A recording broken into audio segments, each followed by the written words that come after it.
This is going to be a video on when you first get After Effects and what you should do and what you can learn. So you will get to a menu that looks like this, and to open up a project or a new project, you come over to new project and you should get this. Between these two, you want to go with new composition. So over here, this is where you'll create your basically your canvas. You can name it whatever you want. And this, the width and the height, is where you'll change the aspect ratio of your video. If you're going for something like TikTok, you want to go 1080 by 1920. And as for frame rate, you can keep this between 24 or 23 all the way down to 60. It just depends, but I mainly use 30. And then here, the duration, this is what you'll change for the time. Right now it's at the 27 seconds, and if you want it to be 10 seconds long, you just put in 10 and then hit period, and it'll create a 10-second long timeline. So you can see here we have it vertical, or maybe you don't want it vertical, you want to change it, just come up to composition in the top left, composition settings, and just change this back to 1920 by 1080, which is just a YouTube default. After you've created your composition, the first thing I would highly recommend is go over to edit on the top,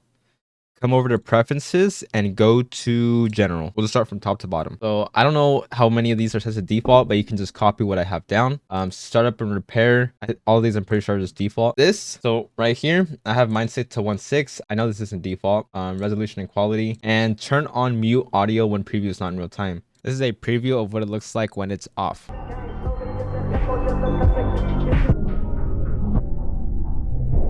As you can see, it sounds like a monster trying to sing a song. It does not sound pretty good at all. So turn it on, and this is what it sounds like when it's on.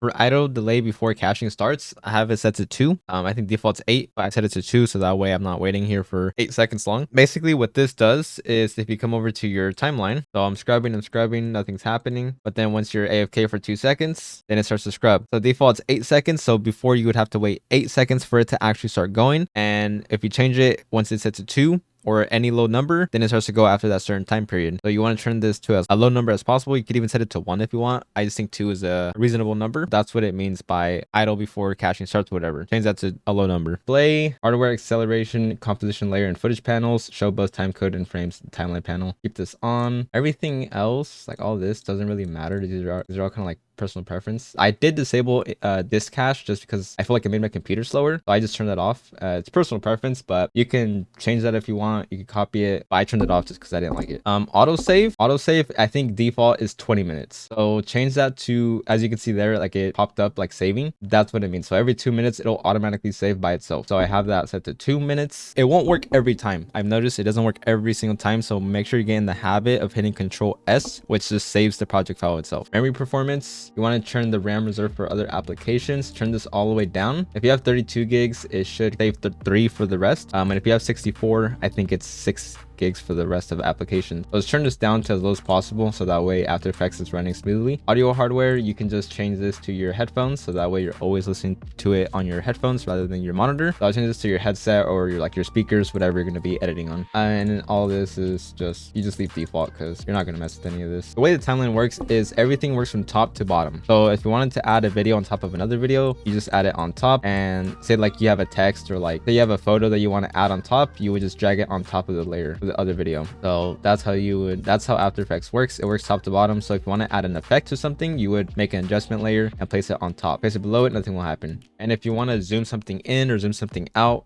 you can hit S on your keyboard shortcut, and you can just drag it down, zooms out. You could drag it in, zoom in. Same thing for rotation. You just hit R and you just rotate this however many degrees you want. Go 90 degrees, 180. So you can do all that. If you want to make it transparent, you hit T on your keyboard, drops the opacity down. For position, you can go right or bottom to up, so you just hit P on your keyboard. And if you want to separate dimensions, you can just right click on position and separate dimensions. So that way you have the Y and you have the X. You would really only do this if you're going to keyframe something. So like you can check this and it keyframes. We'll go to keyframes a little bit later. That's what you would really separate it for, is if you're going to keyframe something, because if you don't, it's just a mess. And since we're talking about effects, I'll show you how to get effects onto layers. So to drag an effect into a clip, you wouldn't drag it completely onto the actual video itself, or else it'll make your computer run a lot slower. So you'd want to hit Control Alt Y on your keyboard, and it brings up this purple layer. That is an adjustment layer. This is where you place all your effects. And if you don't want to use your keyboard, you can just right click, hit new, and then go to adjustment layer. So here, this is where you would drag and drop all your effects. So now it's black and white. You could drag it into the video itself, but then you'd have like a lot of issues. After Effects will run slower, it won't preview right. So I would just drag it onto adjustment layer. Another shortcut, if you wanted to use a solid,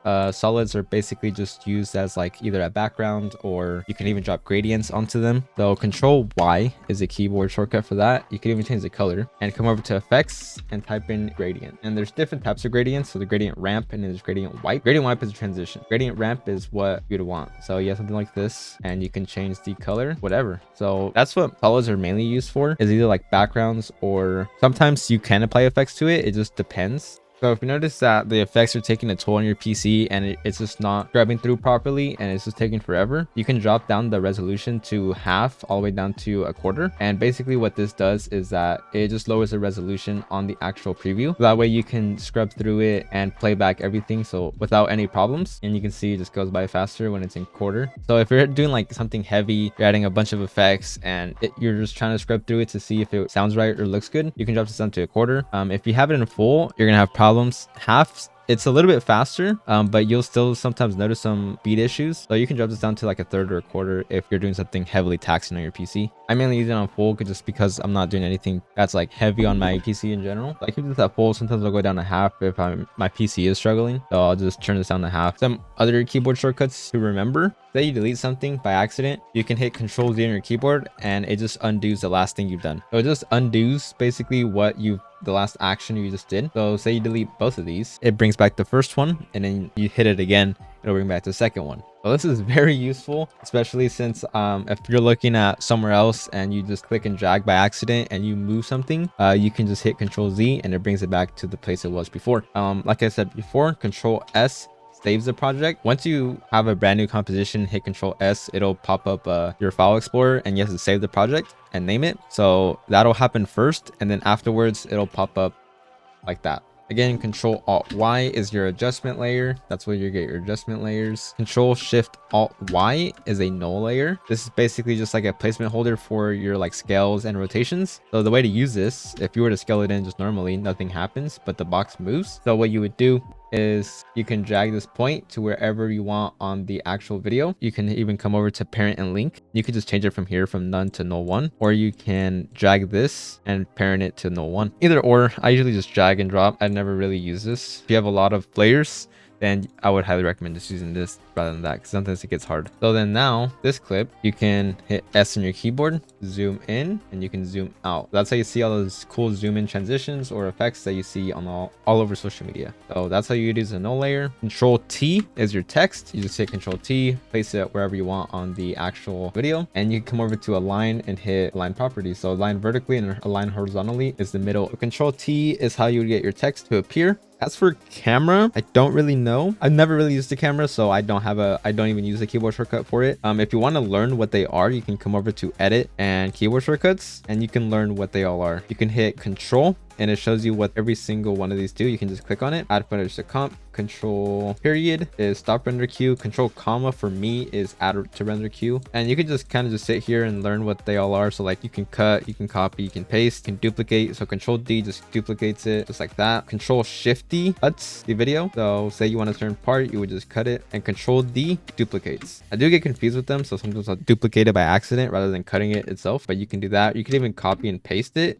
but you just hit Control D because it's only one command rather than two. For moving like a single frame over, you would assume it's the arrow keys, but it's not. It is the page down for some reason on keyboard. Page down and page up if you have a 75% or 10-less keyboard and up. If you don't have one of those, like I had a 60% keyboard for the longest time. Keyboard shortcuts again, and you can change these. You go forward one frame and go back one frame, and you can see my page down is add a layer marker, page up is set to nothing. So you can just delete it, and then you can type in over here like go back one frame, and you just drag it and drop it onto the key itself, so that way it saves. And now that we're done with the keyboard shortcuts, we learned about the keyframes and the graphing. Say you want to start at zoomed out, and you want to zoom it in as time goes on. So we can drop this down to 50%, hit this little stopwatch button, and you can come over to, let's say 8 seconds and hit this at 100%. So the keyframe is basically just a point at where you would want something to be set at. So yeah, and this is what it looks like. Pretty slow, extremely slow, especially for 8 seconds. So what you can do is easy ease these.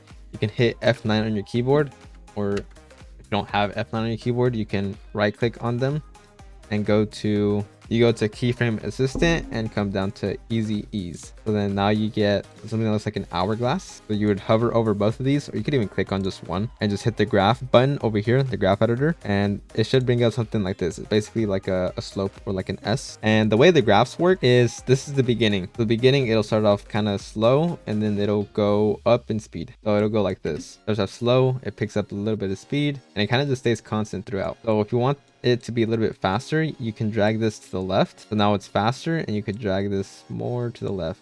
Now it's going to go fast to extremely slow. So it'll be fast to slow. Or if you want to kind of even out, you can do this. So it'll be like fast, slow, and then fast again. Now sometimes when you move the keyframes in, they'll be like, the graph editor will sometimes move like this for some reason. It moves pretty weird, so you have to like readjust it and come in and fix it. Right here you can like drag this down, drag this up, so now it's fast to slow to fast. See, now it's slow and then it comes in fast at the end. So it zooms in pretty fast at the beginning, slows down, and then towards the end it zooms in pretty fast. And if you wanted, you can make it slow throughout the whole video, and then towards the end it'll just zoom in fast, like right here. Or you could even do the opposite way, where you can zoom in faster and then it just slows down.